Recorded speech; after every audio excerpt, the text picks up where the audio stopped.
Welcome to the Changing Scripts podcast. I've been documenting my experience learning simplified Mandarin Chinese on a YouTube channel for the past year and a half. Offline, I've been having conversations with anybody that would discuss language with me, and I want to get some of those conversations on this podcast. There are some really interesting viewpoints about the Chinese language, about learning the Chinese language, about language learning in general that I really want to capture and share with you. My main focus on this podcast is going to be twofold. I want to capture both perspectives. What are those perspectives? One is other people going through what I'm going through, probably further along the line of learning the Chinese language. So I'm going to interview people who are either in the process of learning or in the process of using the Chinese language, coming from outside of the Chinese language, from a language. It could be English, but it could be any other language. Don't worry, the interviews are going to be in English because I have that linguistic limitation myself, but they could be coming from any language to the Chinese language. Okay, so the second perspective is people who come from within the Chinese language to another language. Yes, I'm going to interview Chinese people on their experiences learning languages after their first language. And that is the conversation that is often missed when we talk about the Chinese language, is getting the perspective from within to outside. So I want to go in and out of the Chinese language from different perspectives, from people from different languages and those experiences. We'll talk about methods, we'll talk about in and outside of the classroom, we'll talk about usage, inevitably we'll talk about pronunciation, reading, writing, whatever people that I'm interviewing are most interested in about their language learning experiences or about the languages that we're talking about. So there's a whole lot of content that we're talking about here. So these podcasts are going to get long. All of my information are in the show notes, and I welcome your feedback and ideas. And if you are learning the Chinese language or come from the Chinese language and have learned other languages, I'd like to interview you. Contact me and we'll hash that out. Let's dive into these conversations about the Chinese language because that is the point.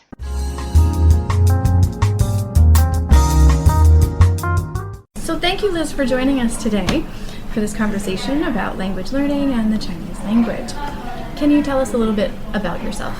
Sure. My name is Olivia. I am from New York City and also from California, but also all over the world.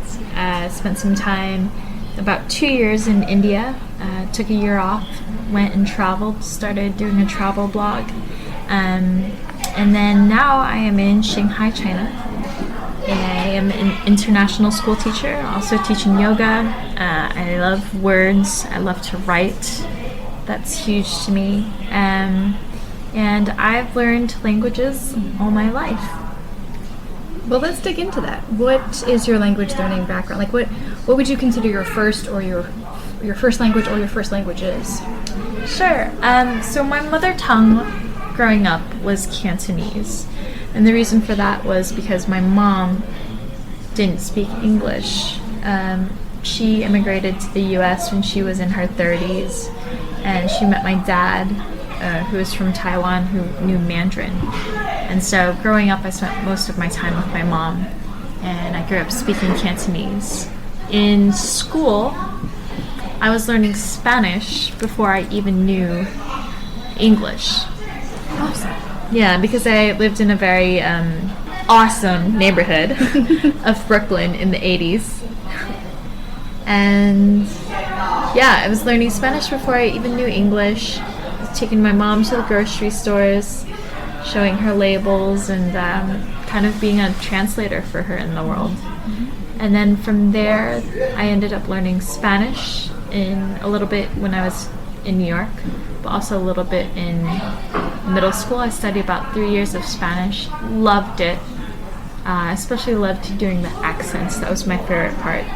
Despite being, the only Asian kid in my class, full of, white kids and Spanish learners, and also other kids who already knew Spanish, I had the most perfect accent out of everyone, and I loved it. I don't know. It was great. And then from there, I went back to New York City, and I studied Mandarin for about 3 years. Ended up going to college and studied Mandarin there as well. I always kind of encountered roadblocks and felt like I didn't push myself to where I needed to be with Mandarin. Mm-hmm. I think part of the reason why is because I was comparing my language learning experience of Chinese to Spanish. Mm-hmm. And Spanish for me just flowed, whereas Chinese didn't, and I wasn't as interested in it. Mm-hmm. I guess maybe because it's not like a Latin-based language. I have just a passing familiarity with the differences between Cantonese and Putonghua, but was there any interference when you went from Cantonese to Mandarin? Is that possibly one of the roadblocks, or? I think the grammar between Cantonese and Mandarin is quite similar. Okay. When I was learning Mandarin, all of my teachers often said to me that I had sort of a Cantonese twang or a Cantonese flavor to the way I spoke Mandarin. Well, that makes sense. You came from the Cantonese language into Mandarin, so... Yes. Yeah. But I really loved it. I Yeah. really loved that it was like slightly different from other people's Mandarin. Yeah. Well, let's dig into. So, is that all the? Is that all? I have one. Is that all the languages we're talking about? Is Cantonese, Spanish, English, and Mandarin? I also lived on a remote island for about 6 weeks. Yeah. And at that point, I had been dating someone who was Portuguese. Yeah. So I knew a little bit of Wow. Portuguese, and I ended up learning Teton on the island of Atauro in Timor-Leste and having Teton lessons, which is wonderful too. How the heck do you spell Teton? Tetun. Awesome. Okay. Yeah. Beautiful language. Wow. Really cool people. Yeah. So you definitely have an affinity towards learning languages. It sounds like. Everywhere I go, when I travel, I try and learn a little bit. I think it makes a difference with the locals, but it makes a difference with yourself too, in terms of like how you see your world and how like comfortable you want to get into it. And you make a decision to learn a language or to attempt to learn a language, you're really just stepping in there. Absolutely. Well, let's dig into them in chronological order as best we can. Cantonese was mostly spoken in the home, correct? Mm-hmm. So do you have any memories of learning or using the language as a child? Yes. Is there anything that stuck out as a part of the language that you like to play with, or a part of the language that you struggled with? Cantonese is the language that I use with my friends and family growing up. It's the only way I could communicate with my grandma and my grandparents.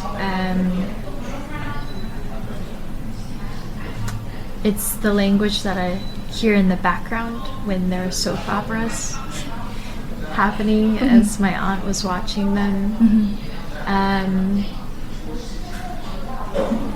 It was like the only window that my mom could see through.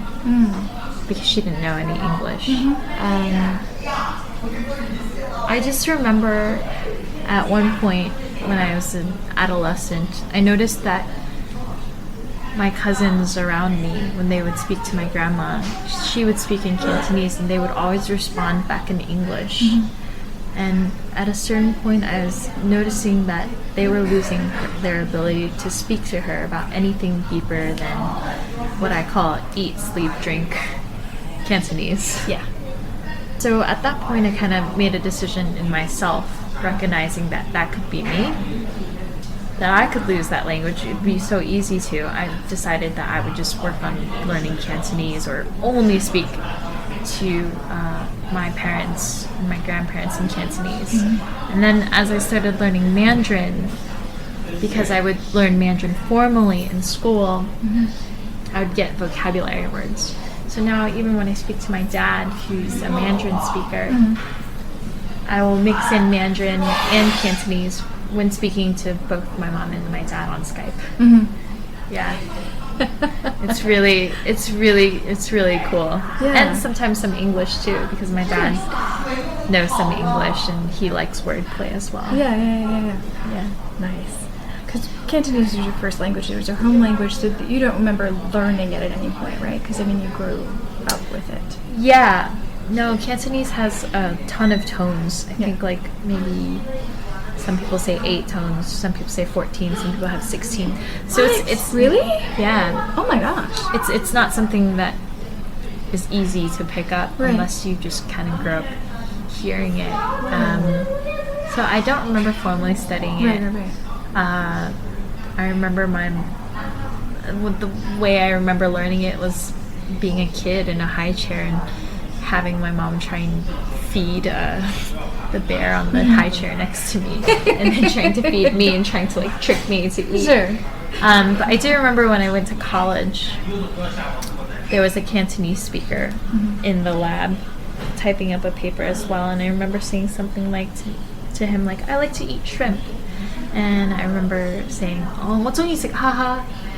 And he just started laughing at me, busting out laughing. I was like, why are you laughing at me? Like, you know, Cantonese is terrible. It's shit. But he just laughed because he said, you speak Cantonese like a child. And it's true. I didn't realize that. Because in Mandarin, you know, xia is, you know, shrimp. So it would be like saying, 我喜欢虾虾. Like, I like shrimp. Okay. So I would like double certain things. Yeah. So I think even though I grew up as an adult, my language didn't necessarily evolve. But I love that about my Cantonese. Yeah. I'm having vague memories of a book that I read. I'm not going to remember the name of it. I'll put it in the show notes for listeners.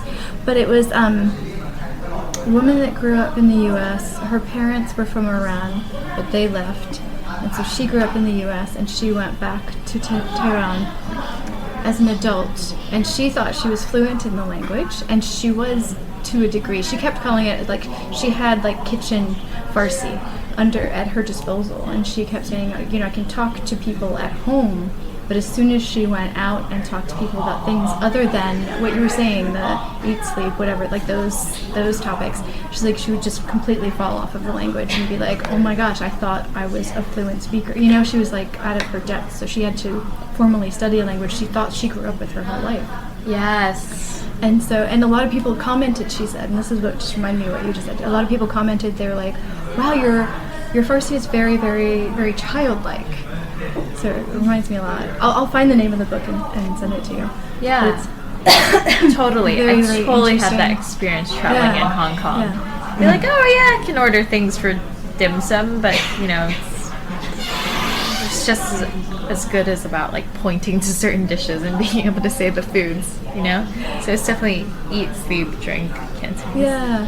Can you, after that was pointed out to you for the first time, were you able to hear the difference between how you were saying things and how adults, I'm kind of doing air quotes right now, on how adults were saying it in Cantonese?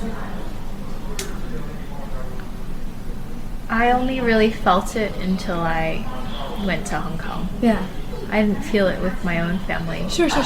Yeah, because the topics that I would have been able to access with my family as a,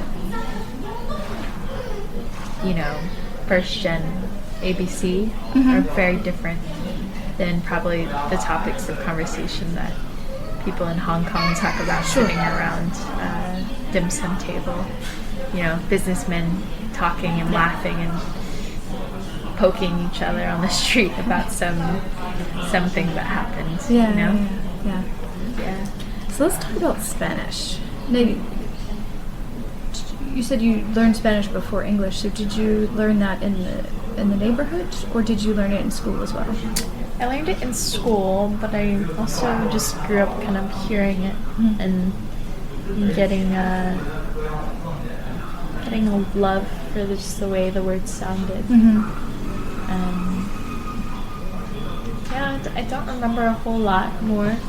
I just like saying carro. I can't even do it anymore. You have to practice this. Carro. You know? Yeah. So it sounds like it was a more playful experience with the language? It was because of the way I was learning it in school. You know, the teacher, Senora Wildman, would set us up in 3 rows, 1, 2, and 3, and then have each kid go up to the whiteboard from your team to write down, vocabulary words when she was describing either the content of the word or like full sentences. And I remember this phrase that we used to say in middle school: "Yo tengo un gato en mis pantalones."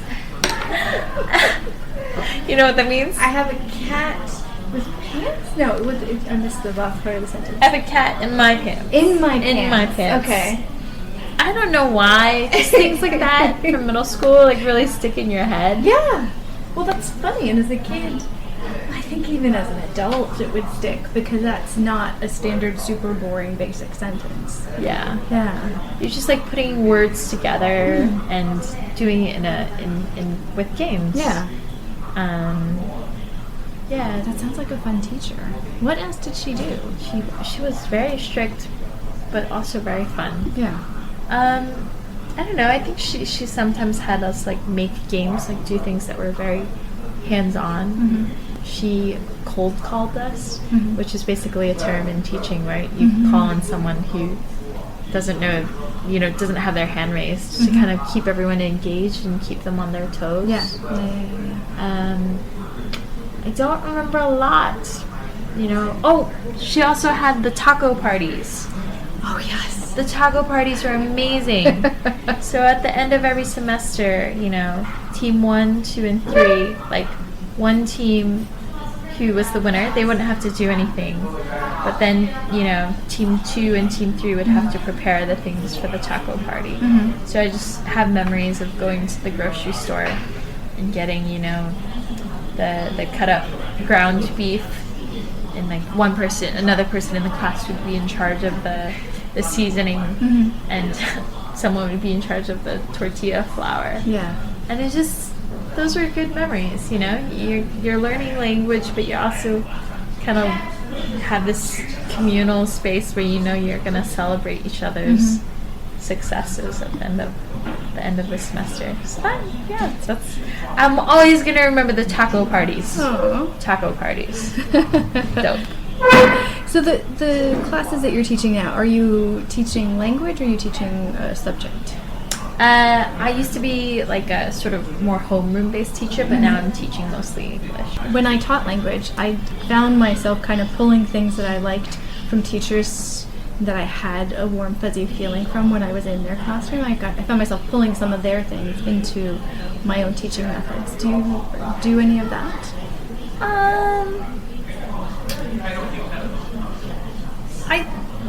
My teaching is mostly pulled from my own experiences growing up.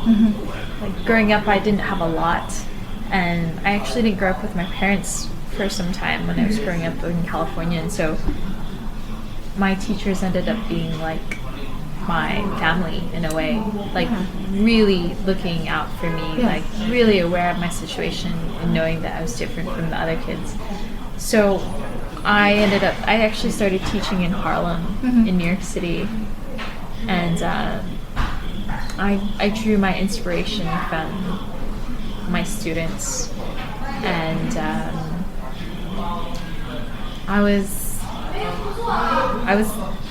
don't even know how to describe it. Like, it was powerful, and I drew my power from them and from my experiences, and just believing in them and wanting them to like be the greatness that I knew all of them could be.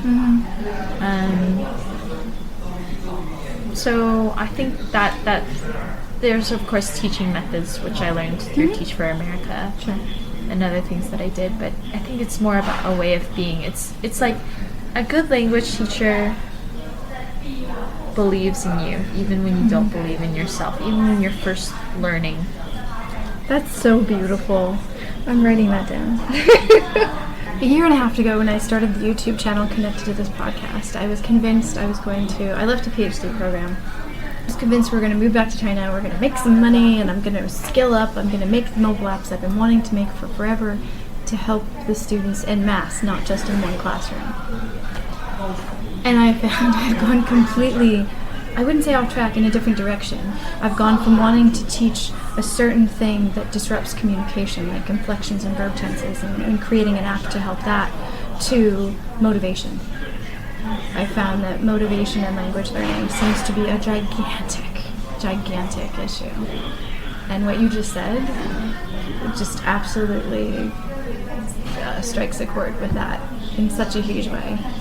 It's about fear, right? Mm-hmm. And a lot of the time you'll come to, I don't know, mostly Asian countries, and people who are learning English will say, oh, my English is not good. And one thing that one teacher said to me when I was not learning language, but just in general, no, actually I was watching a colleague teach, and she said to the kids, and I always use this phrase every year at some point in the year, especially when like motivation is waning, is, hey, listen, you raise your hand, you answer the question, what's the worst thing that could happen? Oh, you get the answer wrong, and then what happens? You learn, everyone else learns in the classroom, and I bet, you know, even the teacher learns. Yeah. So I think it's motivation, it's willingness to try. And you know, maybe it's just a cultural thing. You know, I am American born Chinese, so I have some American qualities. I've been told that I'm very direct sometimes too, which I didn't realize was an American thing apparently. I always blame that on my New Yorkness, my 8 years in that state. Yeah. But by blame, I also mean compliment that, because I think that East Coasters in the U.S. can be more direct. But I also think that can be an honest, reliable trait, too, where we won't bullshit in a way that some other folks might. Yeah. But, yeah. I just want to tell people, like, just try. Yeah. You can learn one new vocabulary word a day, and that's that. Like today, I'm about to study Chinese at Jiao Tong University here, and there was the security woman standing in the front, and I had asked her, you know, where do I go? And when I left, I just started speaking to her in Chinese. She, of course, gave me the standard compliment on my Chinese, and she mentioned how her English was not good, and I say, hey, listen, every day I come by school, I'll teach you a new vocabulary word. And she's like, oh, I don't know. And I was like, just asked her, what vocabulary word do you want to learn today? And you know, every day, just learn a little bit. Yeah. We're talking about language, which inevitably involves culture, which inevitably involves different lenses that are coming into into and out of and through the languages, through all these different things. I mean, it's not a linear path. Okay. Which is part of the frustration for me, because I want it to be A, B, C, D. Okay, I'm done.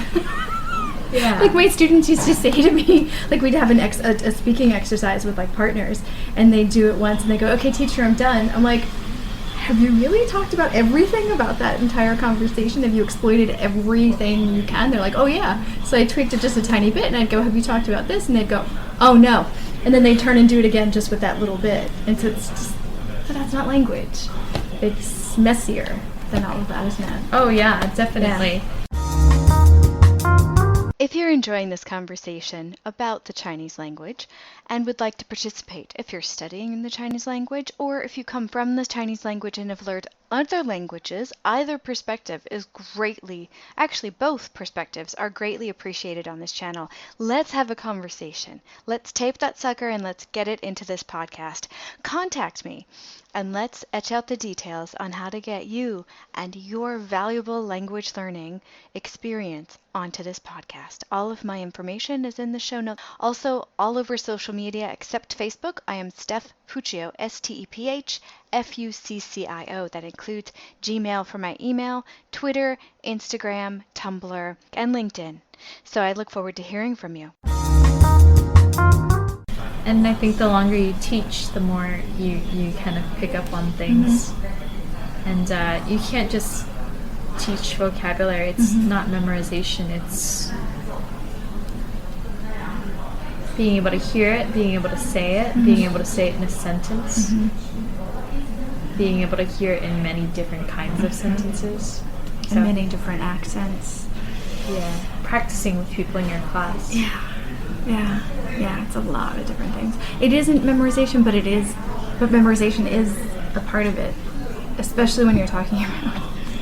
Because I just took I get my HSK2 results on Tuesday. I just took it last month. And I rushed way too fast through 2. Through 1, I took my time. I was like, oh, I'm building. This is getting better. 2, I whipped through, and there's so much I have to go back and review. But in 1, I felt really confident because there's 150 words. There's only so much you can confuse 2 words when there's 150 words. Now I've got the extra 150 from HSK2, and I'm building up like another 100 right now with HSK3, and so my confusion on words that look similar is crazy. And I need to go back to writing them over and over and over and over to see the differences, to feel the differences. And that process is so slow and consuming and yet interesting but frustrating, but it is kind of like a body memorization. That is what I love about Chinese. What's that? Yeah. The thing that I love about Chinese that's different than Spanish or any other language is that you kind of get into this meditation when you're writing the characters. Yes. Left to right, top to bottom. There's a method, there's a way. And you really can get better, and you can see the difference. It's the care that you put towards constructing this symbol of meaning. So I cannot agree more. I accidentally say draw the characters, draw the words, more than I say write them. Because to me it feels like they're an art form. And I'm frustrated because I want to communicate already, but I really enjoy and do feel like it's a meditative thing when I write them. yeah, So it's like this. lots of time. Yeah. I wonder if that's like wrapped in with culture and how some of my 4th graders were trying to study English, but I wasn't giving them that. I was giving them the more sort of like creative, goofy English teacher side. Oh, that they were trying to do the methodical, repetitive kind of thing. And the piece of feedback that I got from parents was like, can you make it more like a drill? Yes. Oh, I was just talking about this the other day. I was teaching adults in San Francisco. There was some Korean students and some Japanese students in this particular advanced level conversation class, and I actually got a complaint that they said, and my boss, he said, okay, look, this is the information. He said, they've said that there's too much conversation and they need to learn more.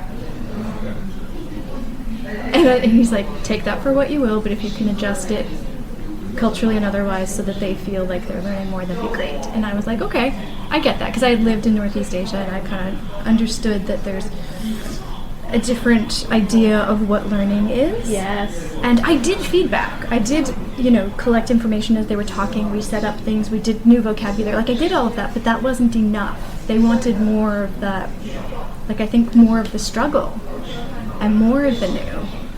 And I was coming from the thing of, well, it's like you can learn 7 new words a day and then you'll max out, and oof, that would be exhausting. And they're like, no, bring it on. Yeah.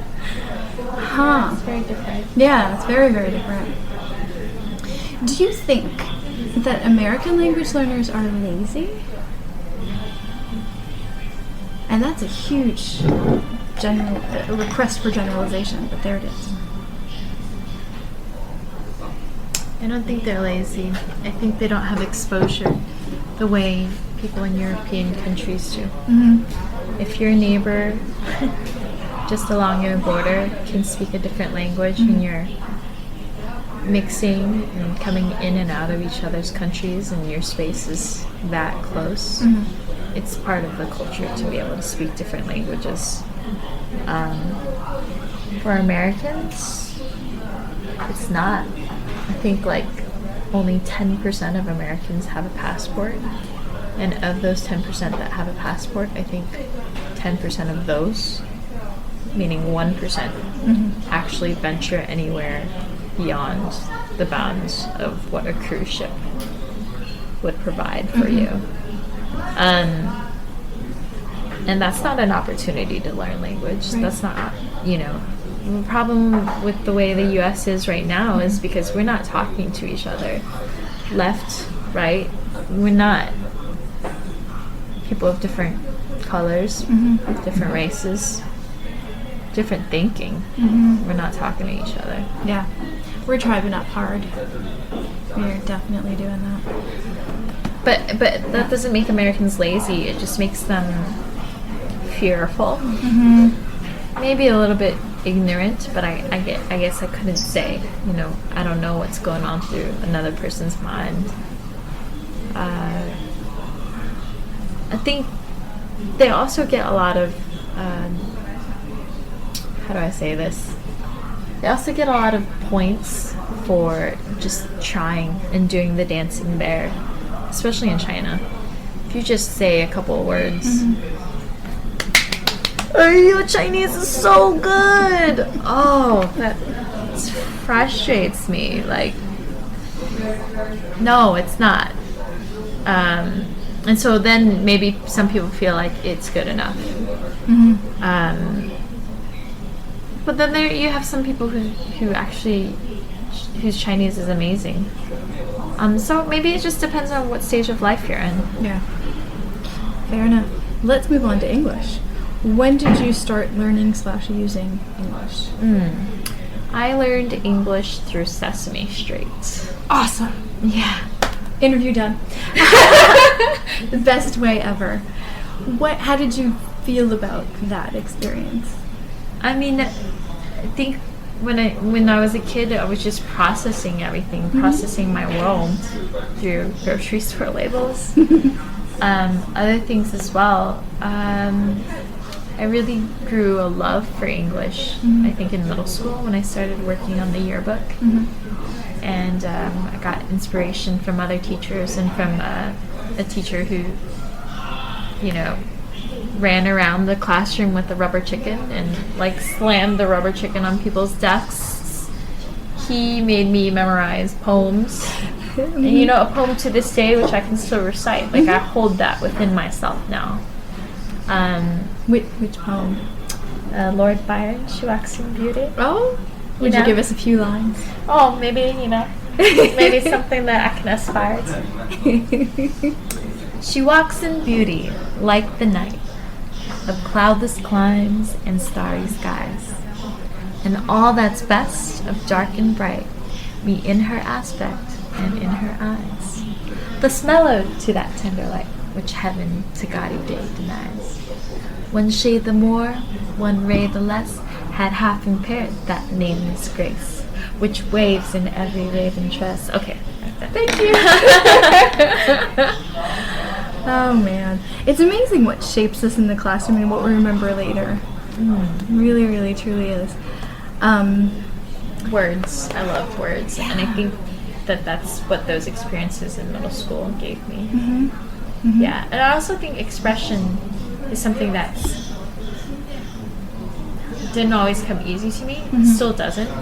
In a lot of ways, I think it's partially cultural because I grew up, you know, American, but also very much in a home that had like lots of Chinese traditional ideas in it, where children were not as like heard as they were seen.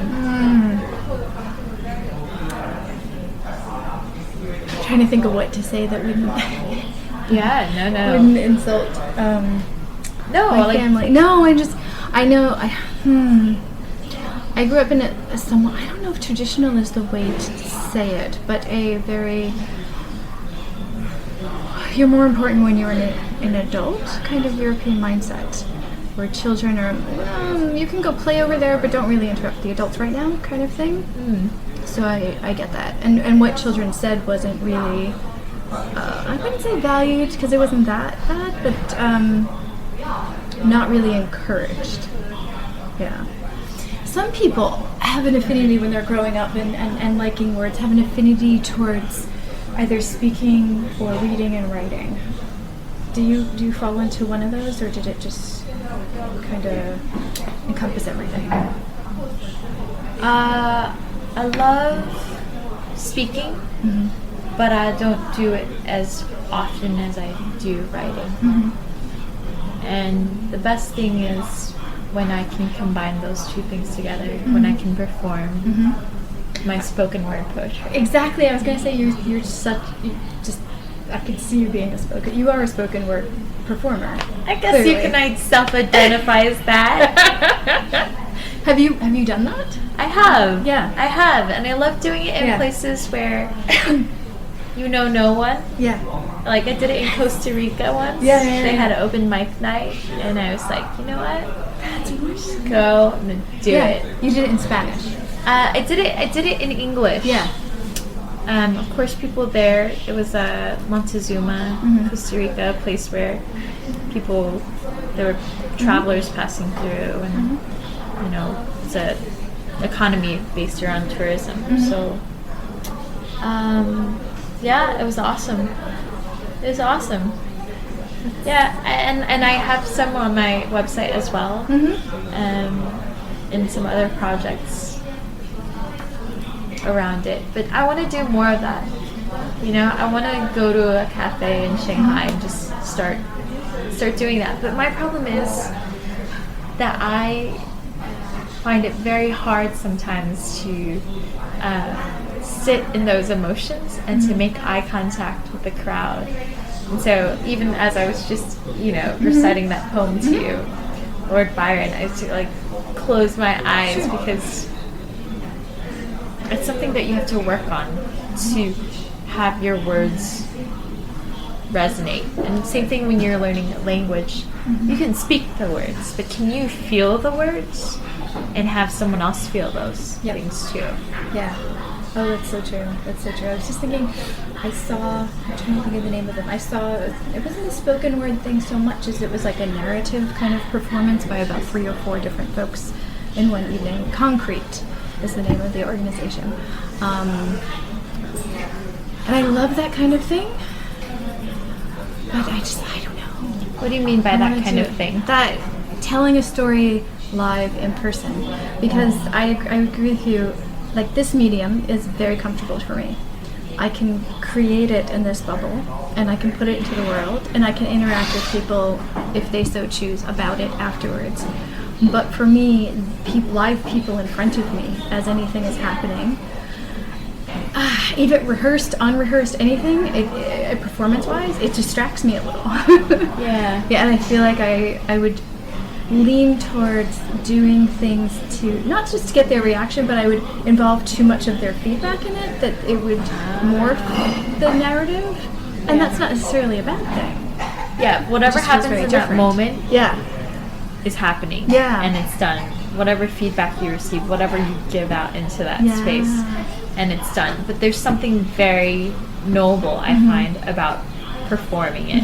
And there's also over-performing it, you know? Yeah. Yeah, I think there's a lot happening in the interplay of performance and words. So true. I just realized how much of a control freak I just sound like. Like, it would be rude if there were people there. But then when there was... But I like giving presentations, and I definitely feed off of what people are, how they're reacting to the information that's going out to them, and I can easily morph that, and that's a fun experience for me. But for some reason, when it's a story, I feel a little more of a control. Like, is it because it's your own personal story? I think so. And I haven't actually, to be fair, I've only done the spoken word thing or the narrative thing in public, in my head. I haven't done it in person yet. But I've done, as I'm watching people do it, I'm envisioning the different things that I could do like they're doing, only in my way, and so that's wonderful. You should do it. Oh, I applied for. They have one like every month, and I applied for the last one, but too late. Yeah, missed the deadline. But I'm gonna keep doing it because I want to do go it so that you can also be inspired by Oh, it was insanely inspiring. Like, I was taking notes during some of the stories. I was like, oh my god, that's amazing. that's what I'm talking about. That's that passion. Stories are inspiring, words are inspiring, how people use them are inspiring. Cantonese, Spanish, and English have very, very different sounds in them, and you said you were a speaking oriented, or you lean more towards speaking than the other ones. How would you describe the differences in the sounds of those languages to you? I'm also very inclined towards music. I think with English, it's a lot more alliteration. To me, it's about where you choose to pause. Like, a lot of my writing, when I write, isn't necessarily how you would write a formal letter to someone. But my writing sounds like I'm speaking to someone. Yeah. But it works somehow. I think Mandarin, when I hear it as an outsider, and I still believe I'm very much an outsider to it, can be like a song if it doesn't have a certain 标准 standard Beijing accent.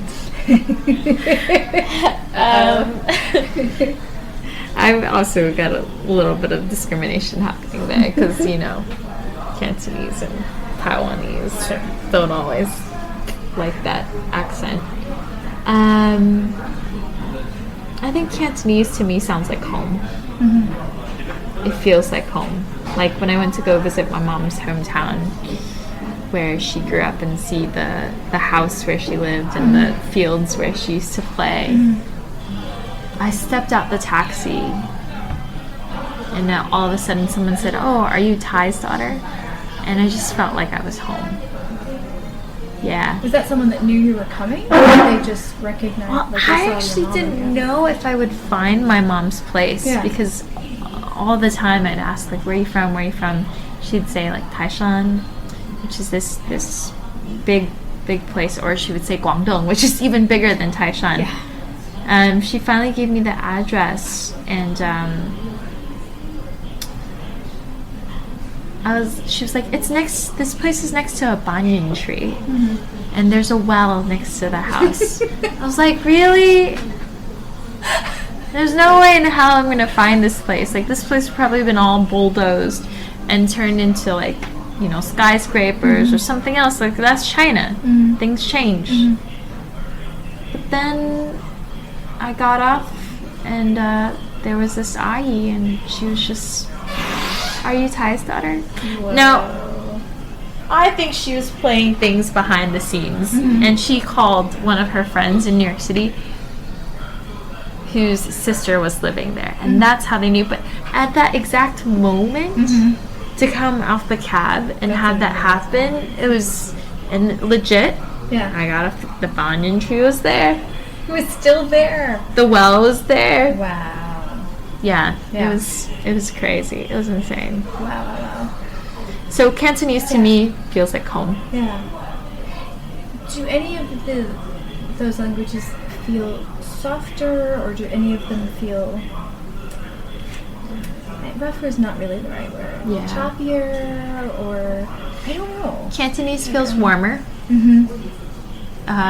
Even though stereotypically the stereotype of the loud Chinese man comes from Cantonese, but to me it feels warmer, especially I find when it's spoken by women or people who sing pop songs. Like oftentimes I'll find even my friends from China, they love singing Cantonese songs because they feel like that language is more romantic somehow.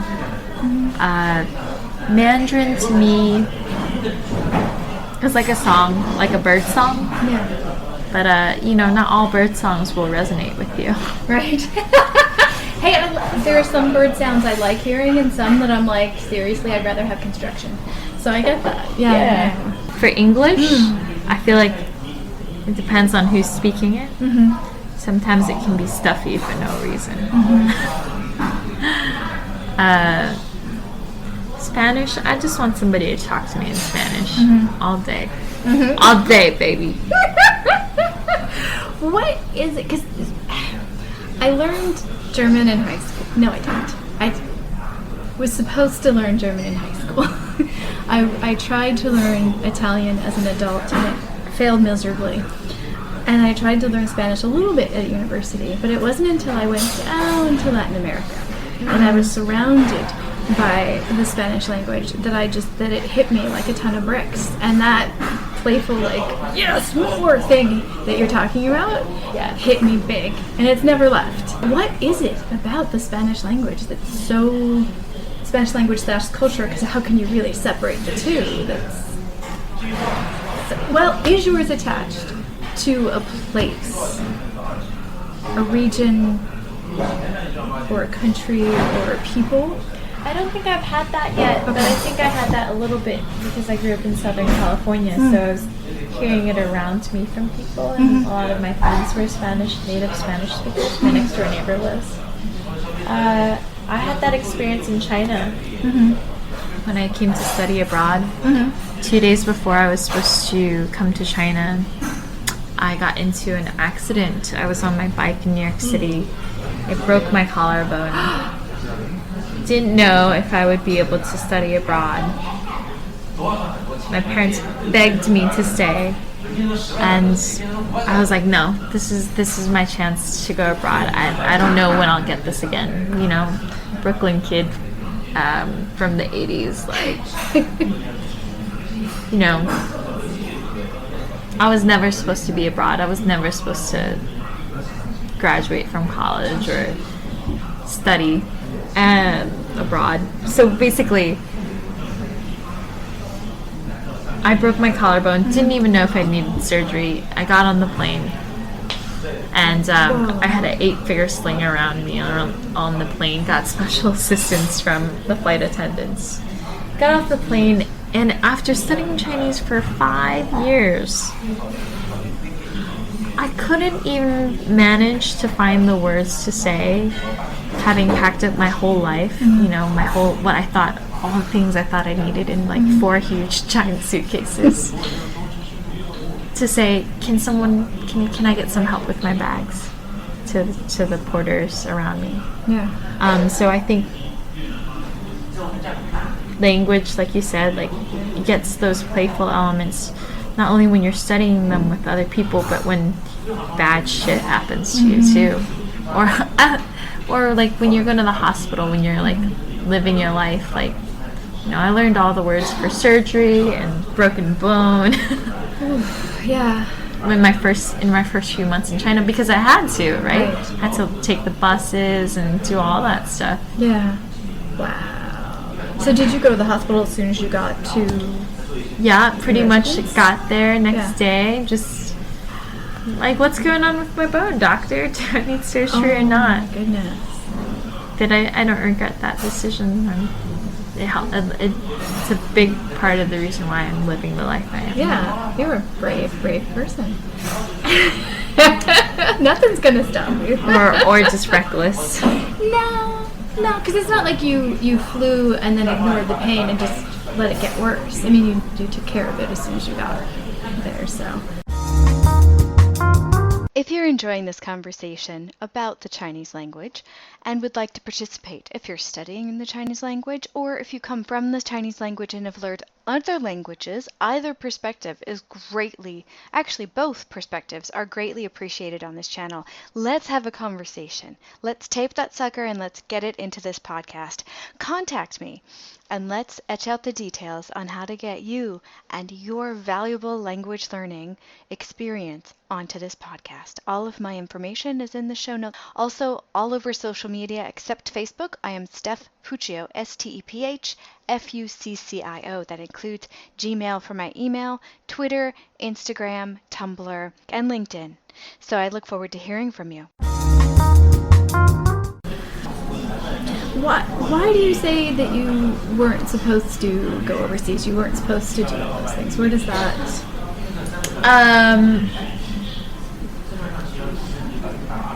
I didn't grow up in a family with a lot. My mom still works.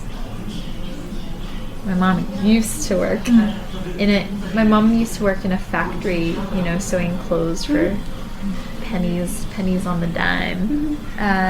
My dad was a waiter in, like, you know, Midtown, and neither of them had graduated from college, so I was like the first person in my family to go to college. Me too.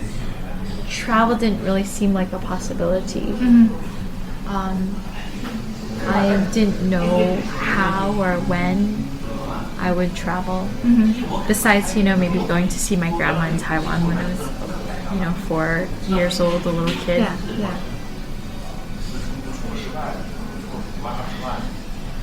I don't know. I mean, you look at people with my story with my statistics, as you would say, and I'm not supposed to have graduated from college. I'm not supposed to like have then gone on to get my master's or to like live the life that I shouldn't have been able to take a gap year. I want to kick back a little bit on this idea. Yeah. Do you think, because I similar aspects of my background. My parents didn't even graduate high school. They came to the U.S. as immigrants, and they just worked. And they worked, and they worked, and they worked. And I don't even know all of the jobs that they did. All I know is that somehow they raised 3 children and eventually moved us to the suburbs, where we had a ridiculously good educational system that I didn't even appreciate until like years later when I was in college and could do way more than the people around me because of the high school that I went to. It wasn't even a private high school. And so, yeah, that's like similar to me, because had I not had a good education in California, I wouldn't have had a good education in high school and then so forth. But this makes me think. This makes me think about language, Liz. This makes me think, because there's this split online. I'm obsessed with language learning online because there's so many interesting things happening with languages online. Not instead of the language learning classroom, probably in addition to in some regards, but kind of a parallel life. And there are a number of polyglots that are doing their thing. And there are a number of language learners that are doing their thing. And there are people watching who are kind of hesitantly thinking about learning languages. And the polyglots seem to be very confident with what they're doing. And they seem to come from a background where they were expected to do many things, and so they did them. And some of them aren't, but I'm generalizing, of course. And then you have the language learners, which is a much bigger spectrum of people, and they might be learning one language, they might be learning multiple ones. But then you have the viewers who are super hesitant, and they have that fear that you're talking about with language and with making mistakes. And they're thinking about it and thinking about it and thinking about it. And some of them cross over and start learning a language, and some of them don't, and they just watch for a while. And that's cool. I watch cooking shows, and I don't cook. So I get that. But is language learning, isn't it a vanity thing? Is it a privilege thing for some folks? Is it a badge of wealth? Because for a large part of the world it isn't. It's just how you function in the world is you have to learn these languages. Yeah. Well, for me, I had a window. You know, as much as I was a window for my mom, I had a window into Cantonese, and because I had that, I saw how it was able to shape my concepts, my world. So I think I have had an edge in that way into language. And then later on, like through college courses, I learned, oh yeah, that's like actually a really positive thing to learn language from a young age, to have that, to be flexible. So maybe it's about flexibility on one hand. I think part of it in the U.S. is that it's cultural. But I don't know. I think it's cultural. Something has to either happen to you in your life as a result of your circumstances, or some experience abroad, maybe, or maybe a person who touches you in your life. So you were talking about motivation earlier, right? Yeah. Maybe a place you want to visit, you want to go. You got to build up this idea in your head that maybe you associate with language in order to I can only speak for myself. Of course. I can only speak for myself. I'm just wondering if, on some level, I feel like there's this expectation of, I need to do all of this before I start learning a language for some folks. Like there's this, I'm not ready yet. I don't know, that's the thing. I don't get it, because I usually, like as much as I suck and I've never gotten to a high level yet, I keep trying because I'm stubborn and I like culture. So even if I don't get there, I'll learn stuff about the culture as I'm trying to get there.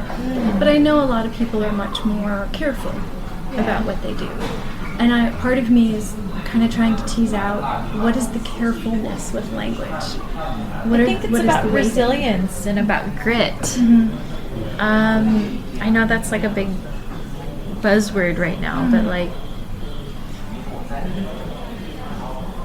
Americans are so used to, at least for a long time, they were so used to being thought of as having good education systems or being good or being confident. And I am really surprised why, despite being a country that's known for its confidence and sometimes overconfidence, why we don't have more language learners. Maybe, again, it's exposure, it's being willing to talk to people who are different than you. Yeah. And letting go of it being perfect the first time. That fear of incorrectness. Who wants to be perfect? That's just so boring. A lot of people want, in language, a lot of people want to be perfect. Like, mistakes mean so much more than just mistakes. Or maybe it's like, remember I had told you that phrase in Spanish that I thought was funny? Yeah. Like, my favorite phrase in Chinese was when I had a Chinese class. We were talking and they said, what would you do if there was an apocalypse? You know, world apocalypse, zombie invasion, whatever. Like, that to me was fun, and I had to use a sentence structure, and so I said, if there was an apocalypse, 我会把我的衣服脱下来. I would take off all my clothes, and I would run the streets amok. Yeah. That's what I said. You know, like, maybe it's just being able to feel that you can express your true self. Yeah. Or your ideas in language. Maybe that's what it is. Maybe when you first start off, you're not able to express those things. Yeah. Your identity is very much so wrapped up in how you can say the things you want to say. Yeah. Even now, my gosh. Yeah. So I'm worried. I'm about to go take this 1 month course, and I'm like, oh gosh, there's so many ways to express. It's overwhelming. It's overwhelming. Yeah. No, it is. I'm barely just forming some sentences, very, very basic, not even functional sentences. But I'm excited because it also helps. I think it helps with your own native language too, and how you express yourself. You become more aware of the words that you use when you. Yeah. Portuguese for 6 weeks. Oh, did you have any Spanish language interference when you did that? Not really. It just kind of helped. It made me remember like words that I used to like, and mostly it was important to talk to my host family. So I think a host family makes a huge difference too. And you don't have the option to opt out. Yeah. Same thing, like when I was in Beijing, I had a host family. I'm not gonna ask my little old lady making dumplings for me, vegetarian ones at that, like to speak English with me. She didn't know anything. Yeah. Now you mentioned a bias against the Beijing dialect earlier. Can you dig into that a little bit? I purposely don't add the R at the end of it, like certain words. Yeah. Far. Yeah. Horror. I just don't think it sounds that beautiful. But it is beautiful. The language, the sounds, in its own way. It's just not something that I can pretend to carry in my identity. People often say, like, I speak... When I'm in Taiwan, they say I speak like Beijing, and they find it disgusting. When I'm in China, they say I speak like I'm from Taiwan, or I speak like I'm from Hong Kong. So people want hear language the way they want to hear it, or maybe the way they think you should be able to say it. Yeah. So, yeah, there's so many dialects in the world. It's cool. There's so much wrapped up in language. There's so much. Like, I love the ideal of language is communication. Full stop. Done. Just done. What do you mean? Meaning get conveyed. I wanted to order this. I wanted to talk to this person about this subject. We communicated. We understood each other. Done. But it never really is that innocent. There's always other things happening with the language, right? And isn't that what makes it interesting? It is and it isn't. Like, it is when it's positive or informative or those kinds of lovely things. And then when it gets discriminatory or condescending or any of those, then it's not. And it could go either way, and it's usually a mix of good and bad at the same time. But it's so complex. It's mixed in with emotions. Yeah. It's mixed in with attitudes too. Like this morning, when I got run into with the scooter, right? Yeah.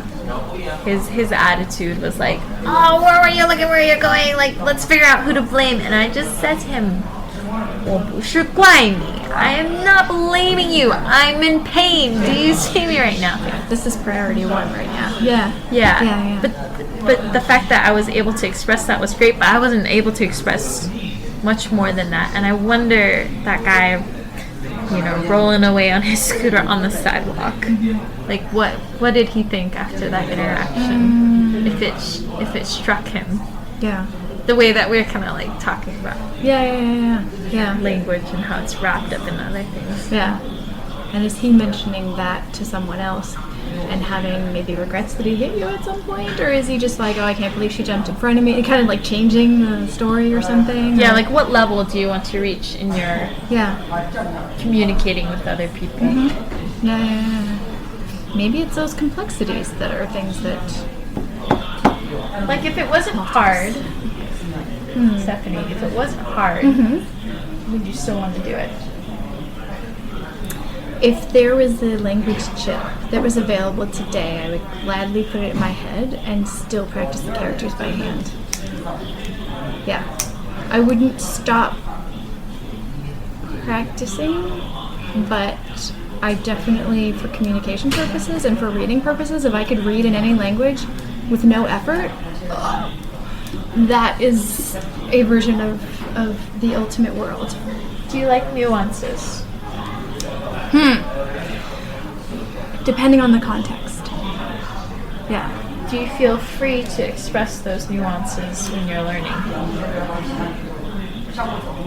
Free to express them. I know you're learning online, so it's probably a little bit different. I don't think I've ever gotten to a high enough level yet to do that. I can identify differences in languages. I think that's something I can say I'm good at, but usually from outside. I haven't been able to do that from within side yet, and I hope as time goes on I can do that with Mandarin, but I have never gotten to nuance. Are you kidding? In Spanish, I was using time words. I didn't even inflect.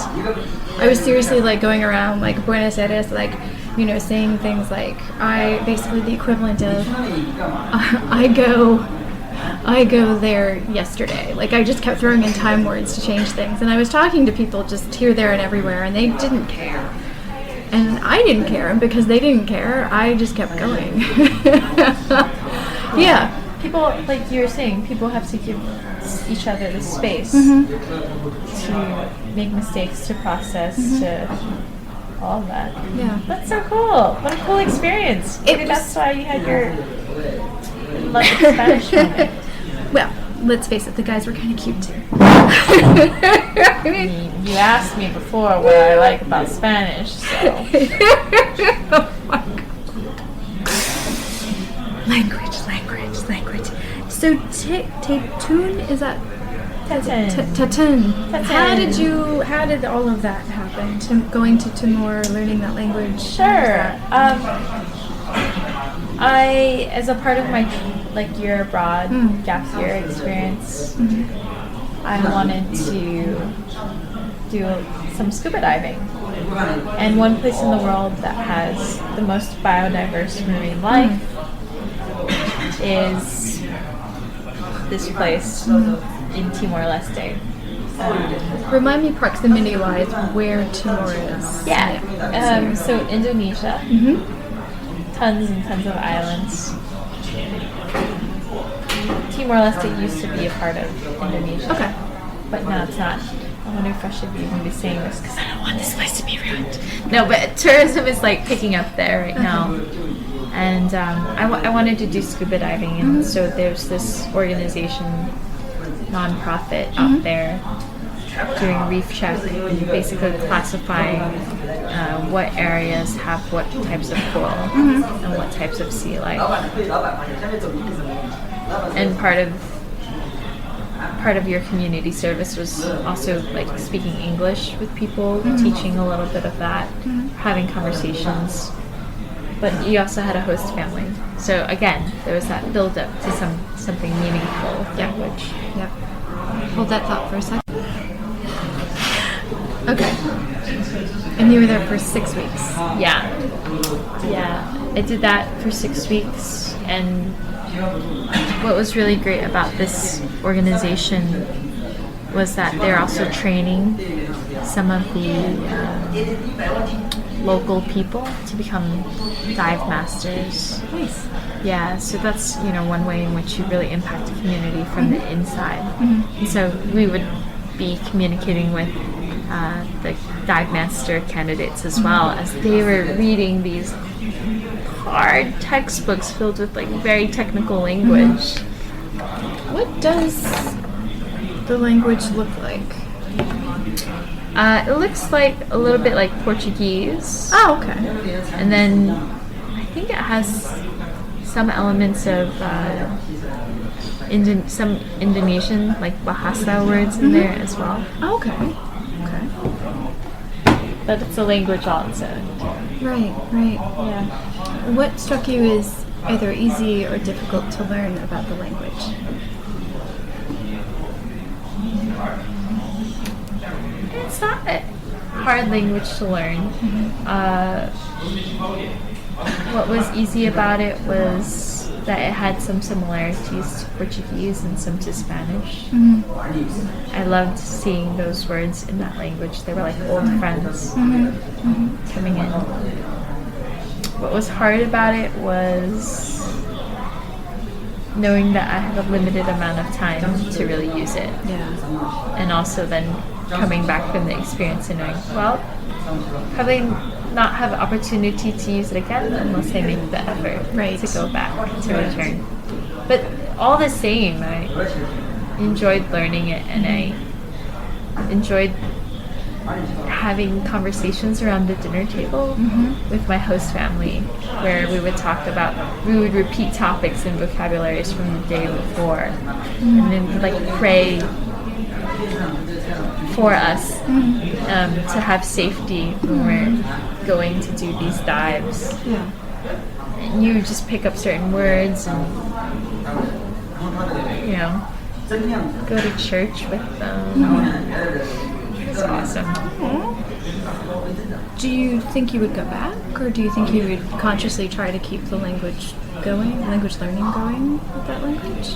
I want to go back, but it doesn't feel in my path now. Sometimes I still talk to Mima, who was one of the dive master candidates who I grew quite close to. Yeah. I don't know if I'll go back soon. I would love to, but I don't really have a reason to necessarily even use it, but I just love the way it sounds, and sometimes even when I do posts on my WeChat moments, I'll ask Mima if she can translate this into Teton. Yeah. Because something that I want to express about that time or that moment or that photo, I feel should be expressed in Teton.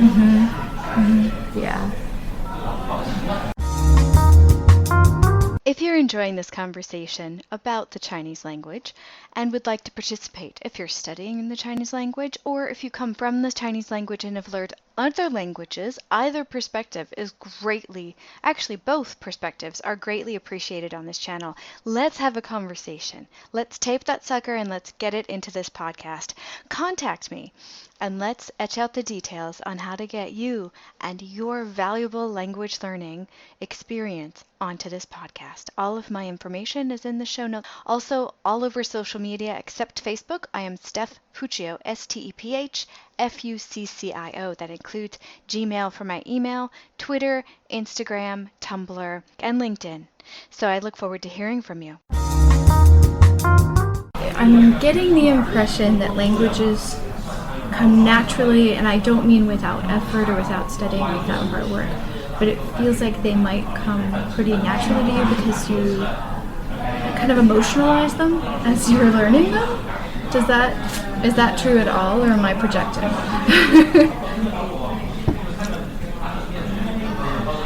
I emotionalize them, but I believe language learning isn't so much about the words as it is about wanting to connect with people. Like even at work,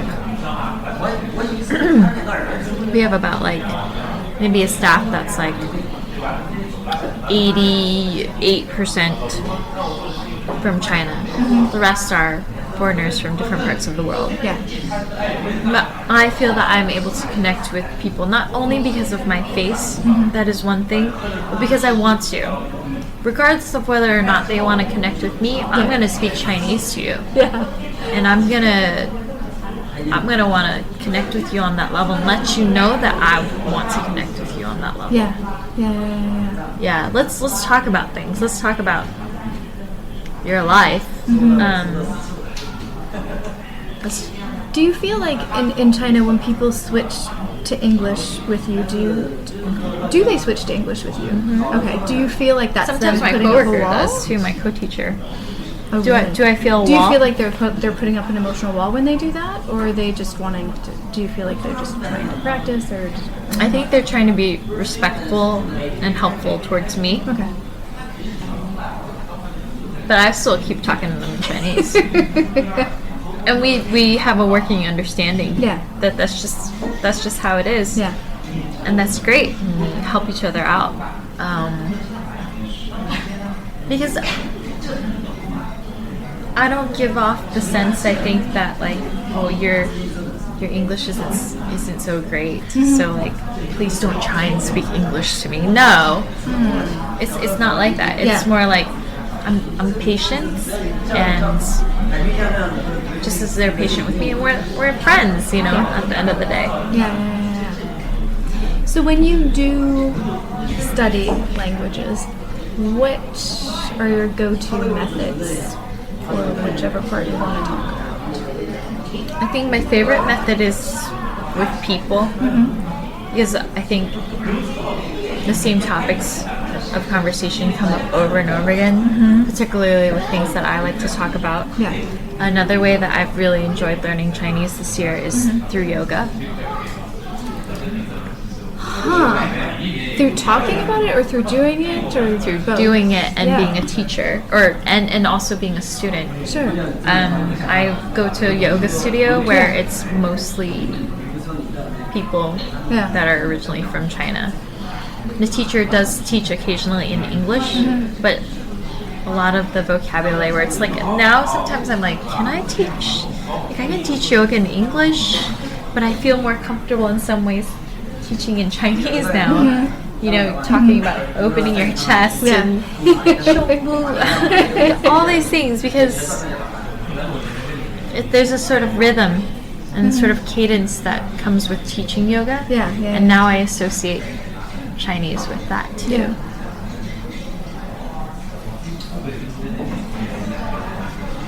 Are there any like written techniques, any flashcards, any do you record stuff and listen to I it? know that What there do you are so many apps out there right Yeah, now to yeah. teach Chinese. I always ask my friends for those apps. I've downloaded some of them, and I just haven't started yet. I've been pushing back this decision to learn Chinese for years. Yeah. This has been years in the making. I chose not to come to China. I chose to go to India before because I just didn't want to tackle this side of me, or my some part of me knew what I was doing when I made that move. So I don't know yet. I love flashcards though, so I probably will do a lot of flashcards, especially on the keychains, like the small little ones, not the big bulky ones that you carry around. For any of the other languages that you had learned, did you have any written methods for any part of the languages? I always carry a book around with me whenever I'm learning a language. So if I'm just talking to someone and I just want to know that vocabulary word quickly, I'll put it down. And people are always happy to help you. Yeah, for sure. They like that you're engaging with their language and that you feel happy too as well learning something. So I think carrying around a book is one of my best tips/insider secrets. How about listening? Be ready. To Be stuff? prepared. Yeah, for sure. How about listening? Do you listen to things in multiple languages? I do. I enjoy eavesdropping. I enjoy people watching. I enjoy seeing and hearing what types of topics people from other cultures like to talk about. But I don't think that helps as much as trying yourself. Yeah. Just using the language. I've been told to, watch soap operas and TV and that sort of thing. If I can get myself to sit still, maybe one day I'll do that. I need good recommendations for like which one should I watch, which one will I fall in love with. If they had, you know what? If they had reality TV in China. Oh, they do. Like, it's different. Like trashy reality TV, where I could learn Chinese from that. Yeah, I would totally watch that. The thing that they're calling reality TV, to my understanding, and I'm saying this from Chinese to English, and now my interpretation is it's more of like a competitive celebrity event kind of way. It's not reality TV like the American side where you just stick a camera in there and people pretend to be real and just go about their daily lives. It's not like that kind of reality TV. So it's a very, very different experience. It's like celebrities showing their lives. Not even that. They're like doing, there's one really popular one from Korea that came over, and now there's a Chinese version called Running Man, and I don't remember the Chinese name. Have you heard of this one? No. Super, super, super popular. And the episode, I'm not really super into celebrities, and I'm not familiar with enough Chinese celebrities, so I was really like, even if this was celebrities I liked or knew, I'd still be like, because they were like doing like little competitive things, like running things or goofy games or like things like that. Yeah, like the game show. Yeah, kind of. So it's more like that. So they're calling it reality because it's not them acting, it's not them singing, it's them being real. Yeah. So it's a different flavor of what reality TV show is. Give me a cross of Love Island and Real World and The Bachelorette, and I will learn Chinese. I wonder. Hey listeners, if you know of anything like this, please do let us know. I was following a woman on YouTube. Her handle was Lena Around. She unfortunately had a medical situation and she had to go back home to Scandinavia. But I have it saved actually in my YouTube recommendations. She talked about TV shows that she listened to/watched. She got to a ridiculously high fluent level. She was interviewing people for her channel in Chinese and doing stuff like that. Wow. Yeah. And that kind of thing. But I haven't actually sat down and watched them yet because with like 300 words under my belt, I'd be looking everything up, so I was kind of waiting for... You still might be into the story, Maybe. Get the girl. But to be honest with you, I don't watch soap operas or like things like that in English. Yeah. So Why does the turning point always have to be when the grandma or the matriarch figure goes into the hospital? That always happens. Right? Always. So true. It's so true. But yeah, for me, I just think I've had people recommend movies and TV shows and things like that, but the stuff I like to watch is so like deep, esoteric, crazy stuff Yeah. or horror movies, which you don't need any language for. Oh, yeah, hell yeah. That I'm like, like 5 years from now, I'll go look for those movies. But right now, it's not really in the cards. So you're looking for stuff that you can do right now. I'm not, because I know the stuff I want, content-wise, the stuff I want to, it doesn't exist with that language. So I'm using the HSK test to get my language up to the ability where I can go into the things I want to do. What about like Dora? Like Chinese Dora? You know, like Dora the Explorer. Like, you know how I learned Wasn't from into Sesame that in any Street? other language. Yeah, so that's the thing. I'm like, I want to read like current events. As funky as that may be in different languages with different perspectives, I want to read that stuff. I want to listen to podcasts coming from people, not just super edited versions like in the newspapers, but I want to see what people are saying about where they are or what they're thinking and all that kind of stuff. So I want to do those things, but that's like way up here. So I'm just pushing through all the test material to get the vocabulary and the grammar to be able to do that stuff. Yeah. Yeah. So it's going to take me a while. But yeah, the graded readers are probably helpful for a lot of people, but I'm really picky on what I consume. And I don't really want to read a lot of those stories. They're just not interesting to me, and you have to be interested in order to stay motivated. Yeah. Yeah. So Maybe because I'm like a elementary school teacher, I don't mind that Blue's Clues sort of thing. I'm not even sure I was into a lot of that when I was a kid. And I'm not trying to be like, oh, I'm so mature, because I'm very goofy. But I just, like, other than the Muppet Show, I was not even into a lot of kid stuff when I was a kid. Okay, Sesame Street too. You mentioned that earlier. Yeah. But select characters, not the whole show. Maybe Mr. Rogers. China Mr. Rogers. I did like him, but I felt like it was a little slow. Like, I trusted him. Yeah. I wanted him to be my neighbor. No, for real, I had really, really cold neighbors. And I was like, can you come next door here? I mean, come on. Let's have some like cookies, Yeah. gun, and some Mionai. Yeah, yeah. Like, I remember watching, like, space programs as a kid and being like, ooh, that's interesting. But there weren't that many at that time on TV. So I was just like, I don't know, just different content. It's good that you like know that about yourself. Well, it took me a long time to get here. I tried to use all of these things that people recommended in all the languages I've never been able to get to a high level in, and failed, and got demotivated because I kept doing things that didn't really resonate. I still like to talk to people. What about talking, just language exchange with people? I'm much more of despite the fact that I have 2 podcasts, I'm much more of a written person. So reading and writing than I am a speaking person. The irony is not lost on me. Yeah. But isn't language about coming outside of your comfort zone on some level? Yeah. Sure. Maybe. Maybe it's not. I don't know. I think language is ... You could fill that in like a million different ways. Yeah.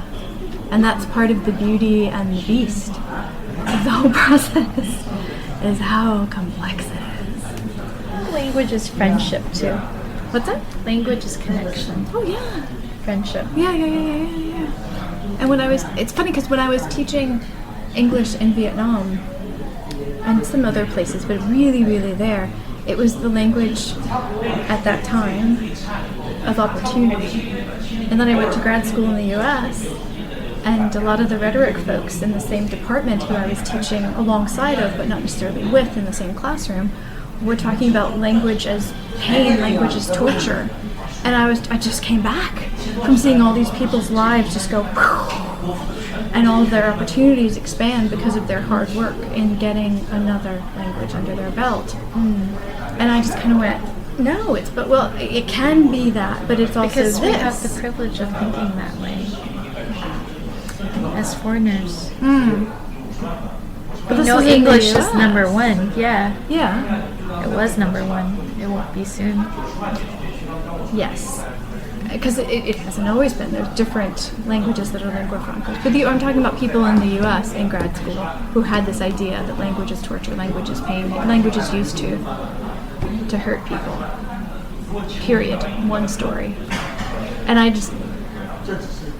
it was really hard to have a conversation about teaching languages as a positive experience. But it can be, it's a rainbow. It's all of those things. It can be all of those things. Yeah, it definitely can be friendship. A few words at the right time in the right situation, no matter how funky the pronunciation is sometimes, can just be like totally huge. I had conversations with my grandma in Taiwan. My second semester learning Chinese abroad about taking a dump. Legit. Isn't that where I thought that was going to go? And not the quality of it, not the quantity, just like, I don't even remember what joke it was. We'd just be like, 大便, 大便.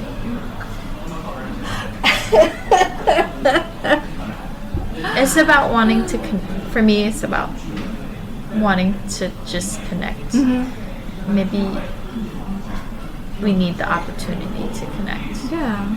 So we're going to touch bases with you in a few weeks after your course is over. Any predictions on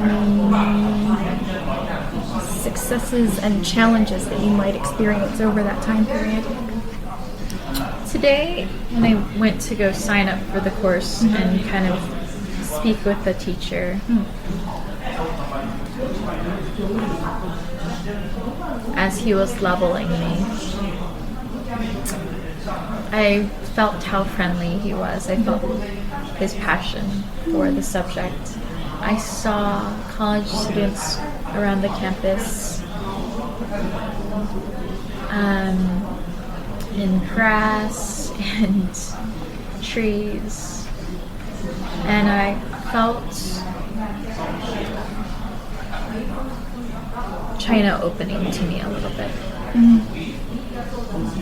So I think that over the next few weeks, I'll feel like a student again, which is something that I've wanted and haven't fed in a long time. So I'm excited to learn. I think that as confident as I am with knowing that I'm a language and a words person now, I think in a few weeks I'll feel that even more. I know it's going to be hard work. It's going to be hard work because I don't have the discipline that I once had when I was a student.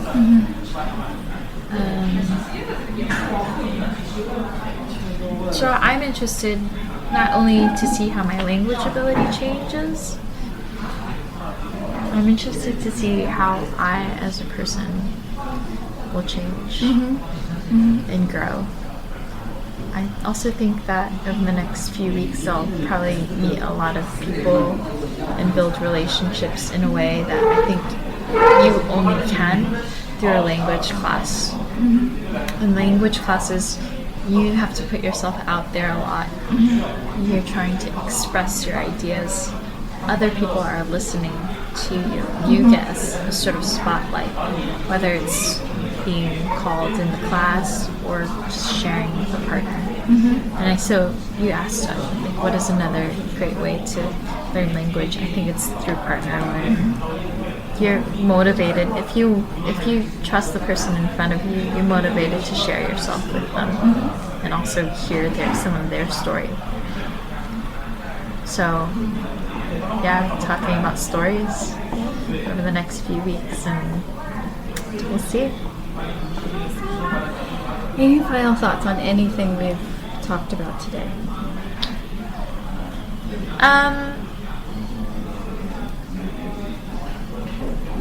I'm just hoping that this whole thing inspires me and gets me to start having a different relationship with China, and also that it will inspire me to keep writing. I'm coming from a trip back from Japan, coming in from last night, and having been there, I had to look at a lot of characters that were similar to Chinese to discern meaning.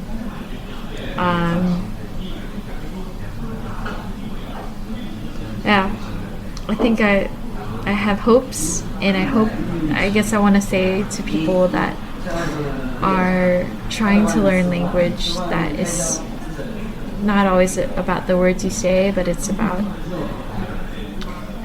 like the bridges you want to build. And if people feel that you want to build a bridge, nothing else that matters. Not the way you speak, not the tones. You can have a conversation with your grandma about shit. The end. Literally. Well, thank you for doing this today. I really, really look forward to Having me. Follow up in a month from now, right? A month? Yeah. Thank you so much for listening to this episode of the Changing Scripts podcast. Again, this is a sister project with my own language learning vlogging on YouTube, also called Changing Scripts, so come on over and take a peek at that. Again, if you are learning the Chinese language, or if you're coming from the Chinese language learning another language, I'd love to interview you for this podcast. Please feel free to contact me in any social media way that you see fit. Go ahead and contact me, and we will hash out how to get you on this sound creation known as the Changing Scripts podcast. A lot more is coming your way soon. Membership fees apply after free trial. Cancel anytime. You know what's wrong with health and fitness? You weaponize it against yourself. Why didn't you go to the gym today? You're so lazy. Why did you eat that? You have no self-control. Stop it. At Beachbody, we think training and caring for your body in a way that works best for you should be about loving yourself. Let us help you without all the judgment. Here's how. Go to beachbody.com to claim your free membership and start feeling great. Utah is a special place. Our communities, the people, the history. There is no place quite like Utah. At Siegfried and Jensen, we're honored to say that we are from Utah. We live here, work here, and when someone is injured, we're proud to say we've helped a neighbor when they've needed it most. We know Utah. At Siegfried and Jensen, we're here for you. Call us today.